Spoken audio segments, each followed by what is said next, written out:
All right, so yesterday it was official that Vince McMahon he retired. Now during the investigation, he stepped down from some of his things, but was still doing creative. So I think creative now is headed by Bruce Pritchard, which means a lot of things probably aren't going to change significantly. I got some on my face. Whatever. From that standpoint, even though I do think that after SummerSlam, it'd be a great time for a level set.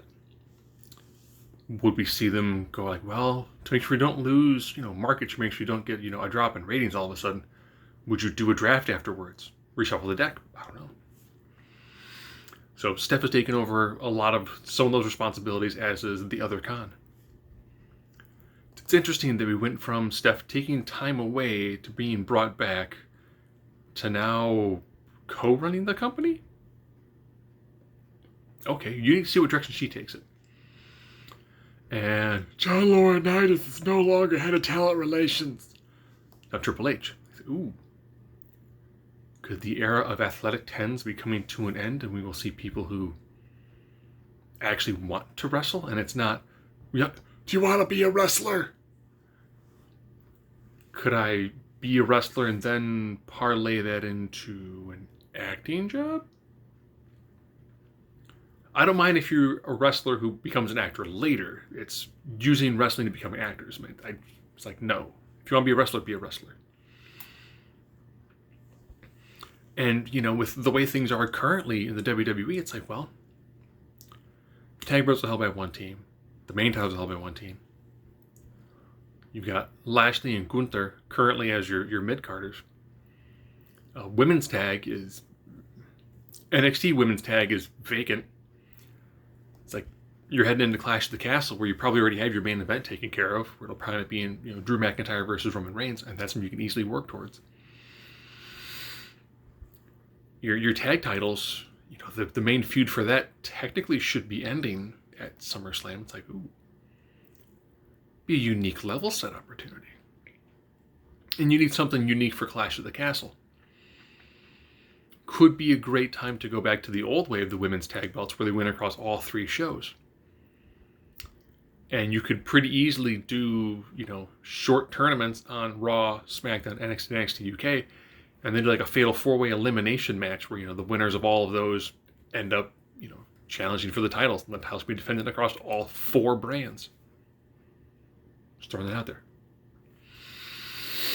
So, is this the way we expected Vince to retire? I think most of us probably thought Vince was going to die, and then he would announce his retirement.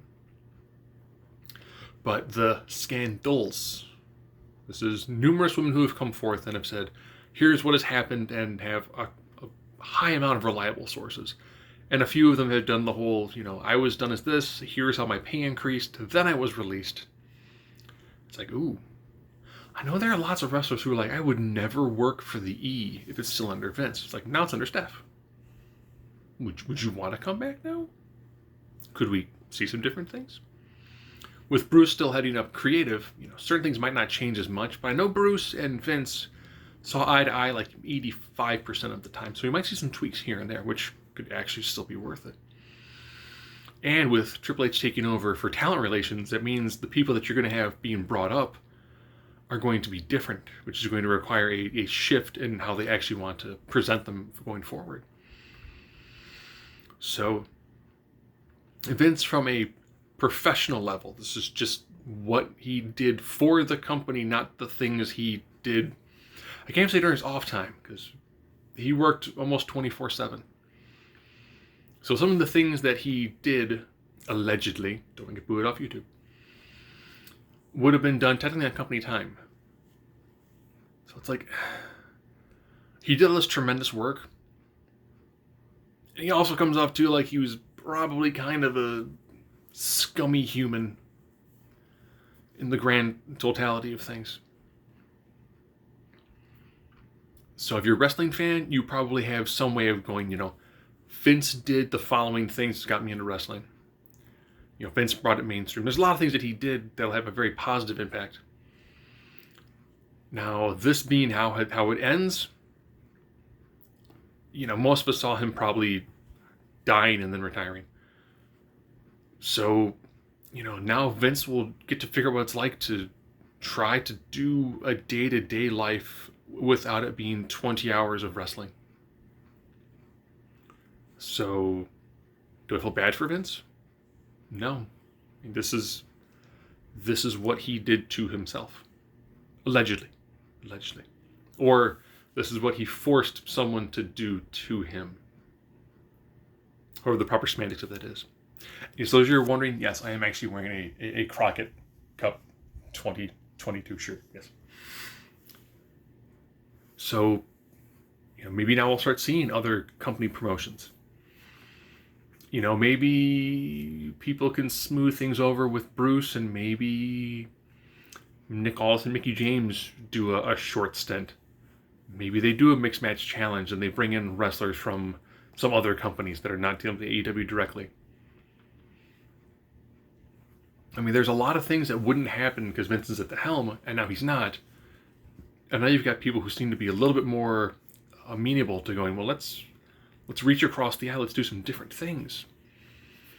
So I think in the short term, it would be unique to see what the WWE does as the forward-facing company.